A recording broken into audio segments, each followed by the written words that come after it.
crois que vous m'aviez dit une fois qu'avant la danse, dans votre vie, il y a eu la gymnastique. Oui. Comment est-ce que ça s'est manifesté et est-ce que ça vous a aidé par la suite? Vous faites partie d'un club assez sympathique parmi les danseurs qui sont dans ce cas-là, entre Sylvie Guillem et beaucoup de danseurs russes.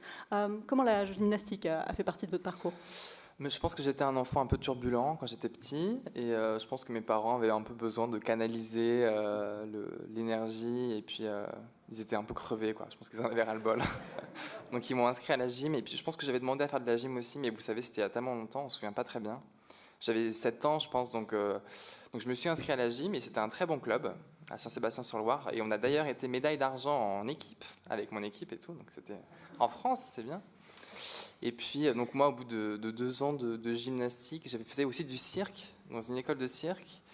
Et il y avait une école de danse dans l'école de cirque aussi. Et je pense que ça m'a vraiment donné envie de faire de la danse. Et puis aussi, j'ai été un peu touché par l'envie de danser. C'est un peu incompréhensible pour moi encore. Je le répète tout le temps dans les interviews, mais c'est vrai que je me suis jamais vraiment posé la question de savoir pourquoi je danse et pourquoi j'ai fait de la danse.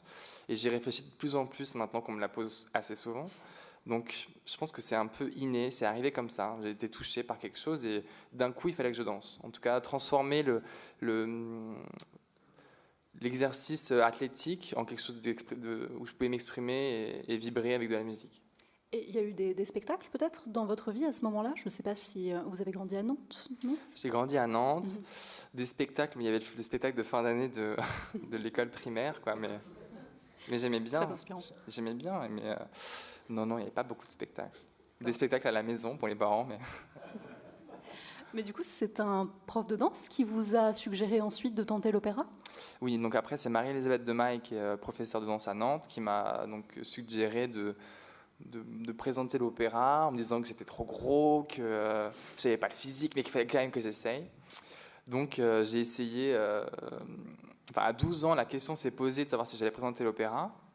Et puis en fait, je ne me sentais pas de partir si tôt, et mes parents non plus ne se sentaient pas de me laisser partir si tôt. Donc on a attendu 1 an, et c'était en vérité la dernière année où je pouvais présenter l'école. Et en fait, l'année d'après, la réglementation a changé. Et donc, au lieu d'être, que ce soit le 1er décembre, ça passait au 31. Et comme je suis né le 7, au niveau des dates, ça concordait. Donc, j'ai pu présenter l'opéra pour la dernière fois avec un vrai dossier. Parce qu'après, on peut envoyer des vidéos et arriver plus tard à l'école, mais donc avec un dossier officiel. Et donc, je suis arrivé à l'école et j'ai fait les 2 examens d'entrée et j'ai été pris au grand stage. Entrer dans le corps de ballet n'est pas toujours évidente sur le plan de la scène, dans le sens où parfois on attend longtemps avant de mettre un pied en scène quand on entre à l'Opéra de Paris. Du coup, vous êtes arrivé en 2011. Il s'est passé 3 ans, je crois, avant que vous passiez coryphée. Oui. Est-ce que ces années-là, du coup, ont été des moments d'attente, des moments très... C'était horrible parce que je me souviens qu'on jouait sur nos iPhones toute la journée parce qu'on faisait rien de la journée en fait. On prenait notre cours le matin à fond parce que c'était le seul moment où on allait vraiment dépenser notre énergie. Et après le reste de la journée, on passait de 5 heures ou 6 heures debout ou assis par terre, derrière, parce qu'on était remplaçant du remplaçant et qu'on allait avoir aucune chance de mettre un pied en scène. Après, ma première production, c'était Phèdre de l'IFAR et je faisais Minos. Je ne sais pas si quelqu'un se souvient de ce truc horrible. Et j'avais un faux crâne sur la tête, j'avais 45 minutes de maquillage tous les soirs et je faisais à peu près 25 secondes de figuration à la fin du ballet. Ça, c'est ma première production. Non, et puis après, on découvre... En fait, ce qui est bien, c'est qu'on découvre l'ambiance de la compagnie. On découvre les gens, on découvre comment ça fonctionne, on découvre les répétiteurs, les maîtres de ballet, et puis le rythme aussi qui est différent. Et puis, mais c'est vrai qu'au bout de un an, j'en avais déjà marre en fait, de m'ennuyer autant. Et puis, on ne comprend pas pourquoi on travaille autant le matin. C'est-à-dire que le matin, on fait de la technique, on fait des tours en l'air, on fait des tours à la seconde, et on ne comprend pas pourquoi on les fait, parce qu'en fait, toute la journée après, on ne fait presque rien. Ouais. Et puis même quand on va sur scène, on fait du corps de ballet, mais le corps de ballet qui n'est pas forcément intéressant. Donc ça a été difficile. Et puis c'est vrai que ça donne la niaque pour vite monter les échelons, quoi. Qu'est-ce qui vous a motivé du coup à continuer à travailler sur une technique de soliste, par exemple, justement, alors que vous ne l'utilisiez pas par ailleurs? Est-ce qu'il y a eu des opportunités, des choses qui vous ont permis de continuer? Je pense que c'est mon orgueil déjà. Je pense que j'aurais été trop orgueilleux pour accepter de rester, de ne pas faire quelque chose de plus que du corps de ballet. Enfin, voilà, moi, je pense qu'il y a des gens qui sont formidables pour faire ça et qui l'acceptent et qui le vivent très bien. Moi, j'aurais pas accepté de le faire toute ma carrière, donc je serais parti à un moment si ça n'était pas arrivé. Donc déjà par orgueil, je voulais vraiment travailler. Après, j'avais aussi des très bons coachs autour de moi. Je pense à Jean-Guillaume Barre qui m'a vraiment accompagné de la seconde division jusque les premières années dans la compagnie et même encore un peu maintenant. Psychologiquement, j'avais pris peur en fait, hein, quand le rideau s'était levé et que je m'étais rendu compte que j'allais être soliste pendant 2 heures et demie à Bastille devant 3000 personnes.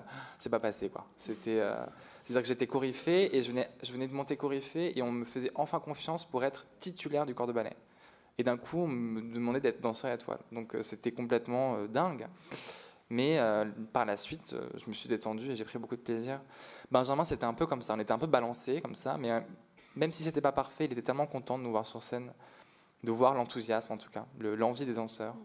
Je pense que nous, on était du bon côté du mur. Il y a d'autres personnes qui ont vraiment eu des années difficiles, mais pour nous, ça n'a pas du tout été le cas. Je pense qu'en fait, pendant longtemps, les danseurs étoiles de l'opéra sont un peu restés à l'opéra ou dans les théâtres pour danser.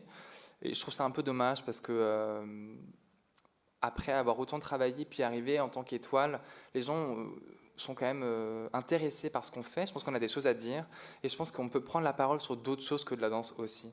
Et je pense qu'avec la génération là, de jeunes étoiles, on a vraiment envie de changer un peu ce dialogue et de prendre parti, en fait, de prendre parti sur des sujets d'actualité ou des sujets politiques ou sur des sujets de société qui nous touchent. Et puis d'essayer de faire de la danse autre chose que quelque chose de privilégié dans les beaux théâtres de l'opéra, donc essayer d'aller danser en province un petit peu si on peut le faire, ou de faire sortir un peu l'opéra de ses murs, un peu de démocratiser l'opéra de Paris. Je trouve que l'opéra, même si ça travaille beaucoup en ce moment pour numériser, etc., il y a besoin de le faire sortir de ses murs. Et puis d'avoir un rôle un peu social. Je pense que si on peut être ambassadeur d'une association, etc., moi je suis en train d'essayer de mettre ça en place avec quelqu'un à l'extérieur, donc d'une association qui s'appelle The What Dance Can Do Project, qui a pour but en fait de rendre la danse autre chose que de la danse et de pouvoir servir la danse pour lever des fonds, pour de l'humanitaire, pour de l'associatif. Et je pense que c'est hyper important d'utiliser la danse pour ça aussi, comme on peut utiliser la peinture, comme on peut utiliser la musique.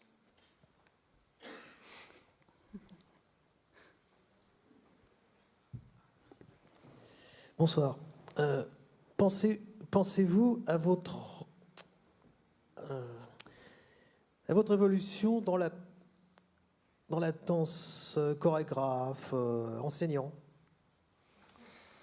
Pas vraiment. Pas vraiment. Je pense que j'ai aucune qualité de chorégraphe. Je pense que je suis pas du tout inspiré par la chorégraphie. Peut-être plus tard, mais alors vraiment, ça me surprendrait, quoi. Enseigner, j'aime bien en fait parce que en enseignant, on comprend mieux ce qu'on fait en fait. Parce qu'en enseignant, on doit mettre des mots sur ce qu'on fait tous les jours et on s'entend parler et on comprend en fait pourquoi on fait tout ça et ça devient logique.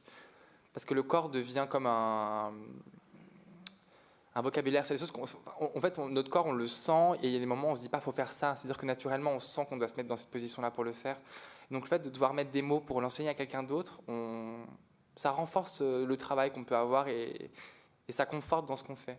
Après, je ne sais pas si je voudrais en faire une deuxième carrière. Je pense que j'ai vraiment envie de faire peut-être quelque chose de différent de la danse après, ou travailler sur des choses plus administratives ou de management ou de direction de compagnie, mais pas forcément d'enseignement. Évidemment, toujours dans une ligne artistique, mais à plus grosse échelle, je pense.